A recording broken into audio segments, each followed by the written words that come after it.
We are now talking to Portland State graduate transfer, offensive lineman, Carlton Lorenz. How are you, Carlton?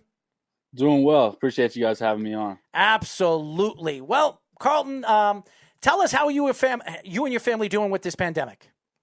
Doing well, rolling with the punches like everyone else right now. So doing well, doing what we're told to do, and just rolling with it. All right. I'm going to ask the first question here.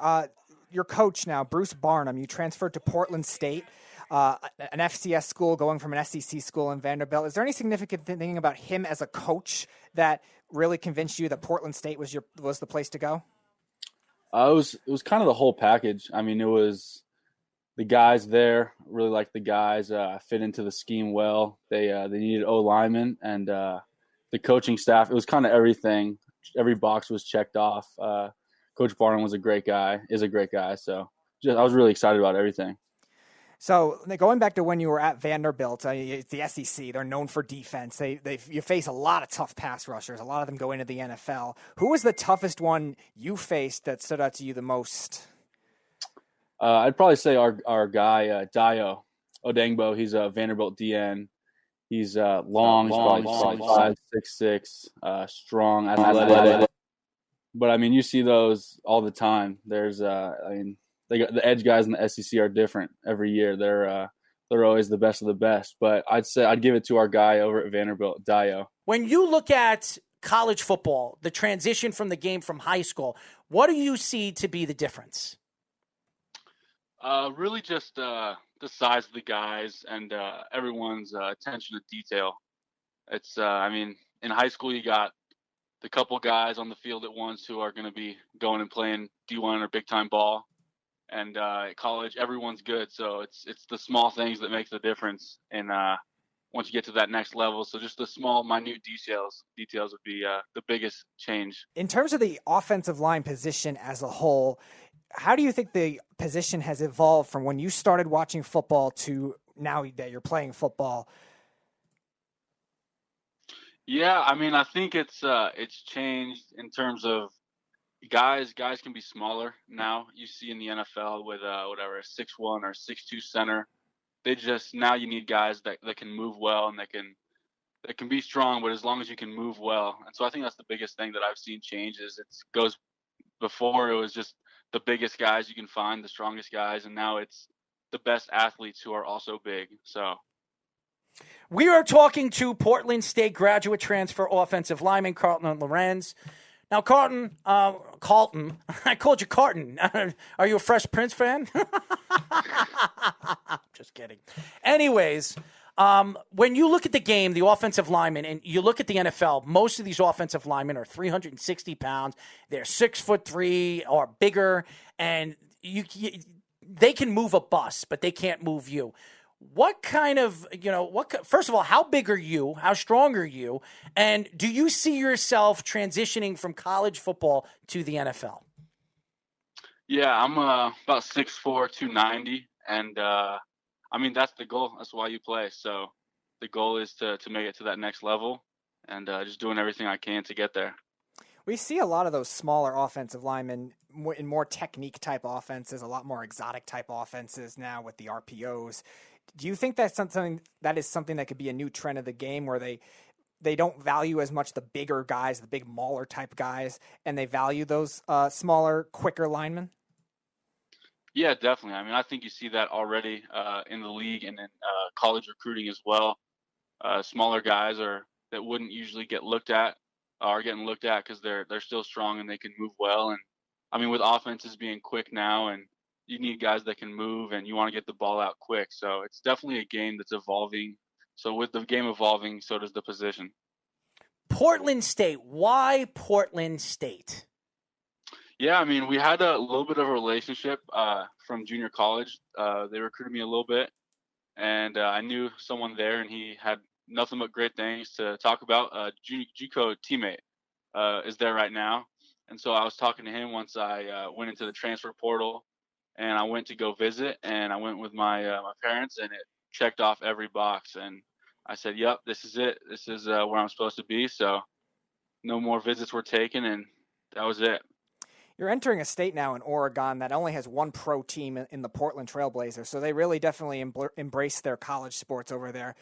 Obviously this year you might not have fans, probably won't have fans with the COVID situation, but what do you think when there are fans that do come back? What do you think the environment will be like in the football culture as a whole in the state of Oregon and the city of Portland?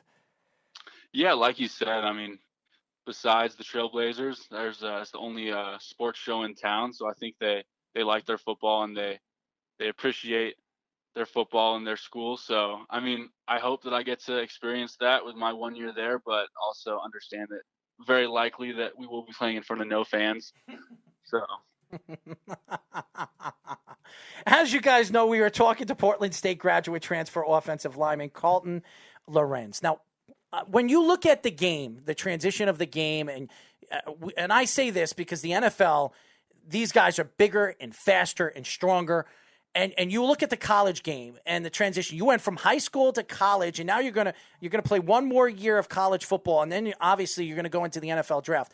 Do you see your game, fitting the NFL style? Do you see that, or do you see yourself kind of transitioning maybe to a different position in the NFL? Well, you're an offensive lineman. What position? You're a guard or you're a tackle?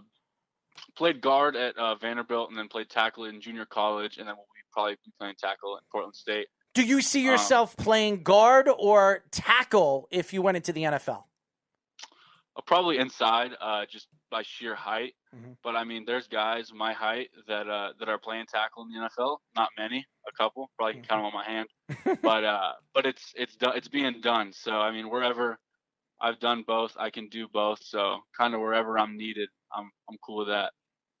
I've asked a lot of players and coaches this throughout college sports, and actually you were a direct descendant of it, being that you just transferred this year after playing at Vanderbilt. So this new transfer portal rule with instant eligibility, obviously you did it. You transferred to Portland State.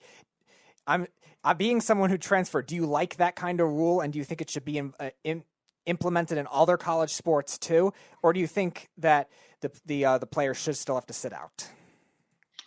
I think it's definitely something that players should be able to do, to be able to transfer somewhere.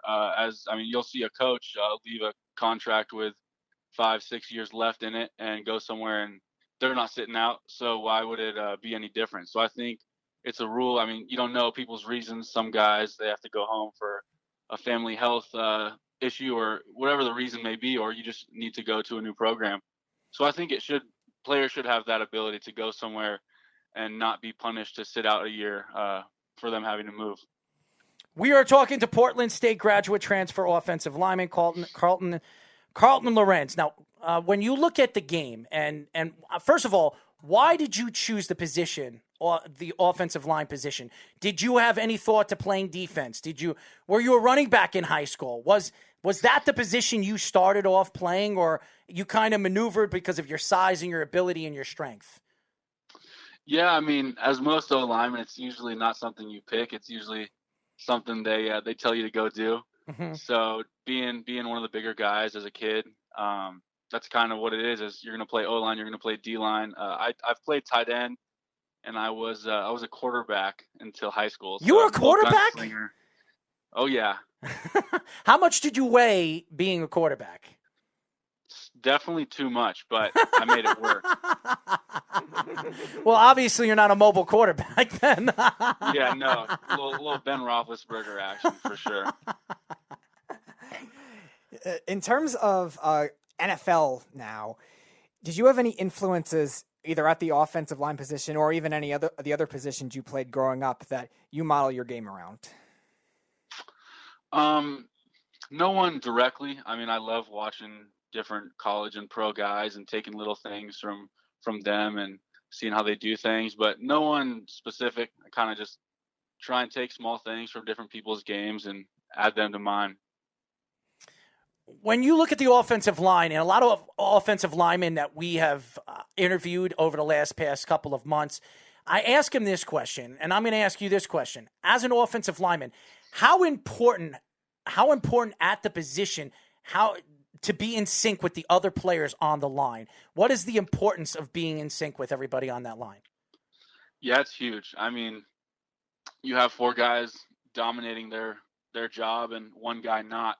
it's a sack or a TFL. So it's a unit, and it's so important that you guys work together well, and you can trust the guy next to you that they're going to do their job, and it makes your job so much easier when there's that level, the collect level of trust. So I've argued that the offensive line in any unit of football, whether it's defense, linebackers, secondary, anything like that, is the biggest team-oriented one. Even if you do have one great one, like you were saying, sometimes it still could be iffy if you have guys that aren't in sync or guys that aren't used to the scheme or they're just not that talented. Do you think it is the biggest team unit in all of football? Yeah, for sure. I mean, biased or not, but I don't think, D lineman, you can have 3 guys get put on their back and the one DN do well, and that's a sack. So whereas O-line, it's the exact opposite. You need all 5 guys doing the right thing. So it goes even into the locker room and off the field. You just need that needs to be the tightest group on the field, and you'll see how much of a difference that makes. We are talking to Portland State graduate transfer offensive lineman Carlton Lorenz. Now, are you the comedian of the teams that you've played for? Are you a comic? Are you the smart guy? Are you the smart ass? What type of player are you in the locker room? Definitely the comedian. I like keeping it light as much as I can, and then locking in when you have to. But that's how you got to get through the dog days of summer and the workouts. I would think anyone you ask would definitely say the same thing. Comedian, keep it light. Like to have fun always, and that goes with the camaraderie part of the O-line. You guys need to always be joking and having fun, or it just won't work out. Did anybody ever tell you that you look like Nick Mangold? No, that's a first. Really? Because I actually I was down in Miami for the Super Bowl, and I went to an event, and I hung out with Nick Mangold. And you look, besides if you took the beard off of Nick right now, because it's long, he looks like Santa Claus right now. If you actually shaved down his big beard, you look exactly like him. You also look like a little bit of Matthew Stafford. Am I right or wrong? Yeah, I was trying to think who he looked like, and I see it now. I definitely agree with that. Yeah, you look a little bit like Matthew Stafford too, man. I don't know if anybody's ever told you that before. Both new ones, but I'll take them. Well, you don't look like Brett Favre, so that's good.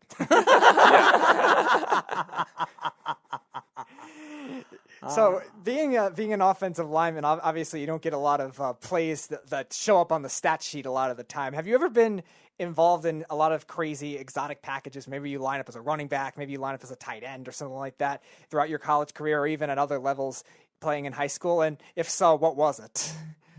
Ooh, this one hurts. I had in high school, had a tackle double pass with my history of being a quarterback. So, it was designed where I block for 1 second, take a few steps back, catch it, and then we'll have a receiver on the other side of the field running like a 40-yard streak.